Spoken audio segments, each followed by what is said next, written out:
All right, in today's tutorial, we're gonna go over how to install a set of Strut master front struts on a 2018 Chevy Suburban Premier. And this just so happens to include the, I think, magnetic, or basically the ride leveling electronic component that comes with it. So these are the Strut Master. They look a little bit different because they have the red internal, I guess that's like the cover for the actual shock. Actually looks better, I think, than factory. You get a set of 2 in this kit.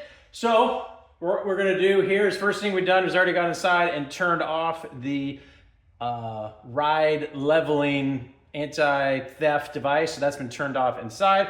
We're gonna take these wheels off and see how fast we can install these bad boys. All right, so with the hood popped, you're gonna go in where this happens to be on the right side, and you're gonna see this right here. So you're gonna wanna disconnect. This is the electronic leveling, and you're just gonna disconnect this. And then you have 1, 2, 3 bolts. All 3 of these are gonna be disconnected as well. With the tire off, you're gonna unscrew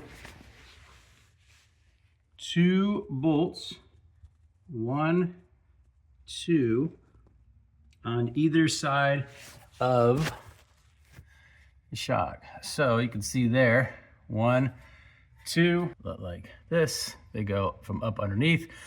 Unscrew those, and obviously having the vehicle on a jack stand.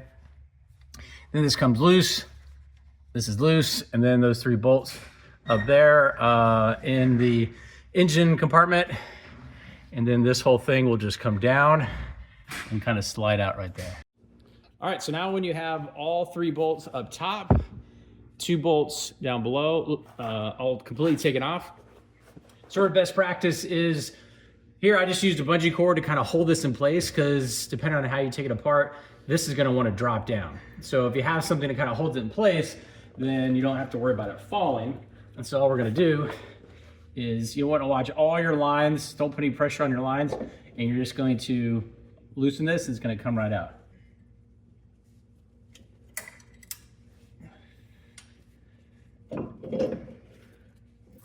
It's gonna go out the bottom.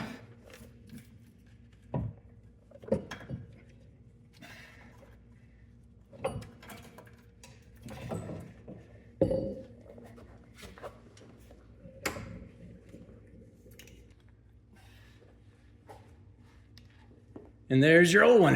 Now we're gonna put in the new one. Now when you slide it through, you can reach through the wheel well and put like a nut on, just to kind of hold it in place so it doesn't fall. Then slowly put all 3 nuts on and kind of work it into place, and then tighten these, kind of like tightening lug nuts on a vehicle. Kind of go tight, tight, tight, and go all the way around so it sits flush up against the frame. That way, it's not gonna rattle and you get a nice snug fit. Don't tighten one all the way and then do the other one, kind of work your way around. All right, a little trick. So if you mount this first, leave these a little bit loose, these 3 bolts a little bit loose. Then what will probably happen, because this is a nice brand new shock strut, this is gonna wanna it's gonna be tough to get it to up and sit in the seat where this is supposed to go. So you gotta put some weight on this to push the suspension down to allow you a gap to where this can go up and lock in place. So a little trick is to put the tire back on, jack the car up a little bit higher. The weight of the tire will pull this down and allow that within about 1 inch to slide right into place, and you can put those bolts on from underneath. 30 minutes to maybe an hour total time. I mean, you only have 3 bolts, 2 bolts, and then the other side actually is a little bit faster because the learning curve, you've already done it. So now when doing the passenger side, you have to get this bolt from the wheel well right there. You got to reach it from the wheel well with the wrench. You just get up and in there, you just loosen it, and you can also tighten it. Very, very cool. And the ride height might sit slightly higher. You're gonna get up to about 7 inches now of clearance. This is with the OEM 22-inch optional rim. I think it comes standard on the premium version, but yeah, now it doesn't rub. So when the wheels were locked to the right or left with these tires, they would get a mild rub. Now that doesn't happen anymore. So looks nice, and these things were great. This is not the first set, but this is hopefully an installation video, kind of help. And these things are fantastic. Match OEM to a T, which is the goal. Hope that helps.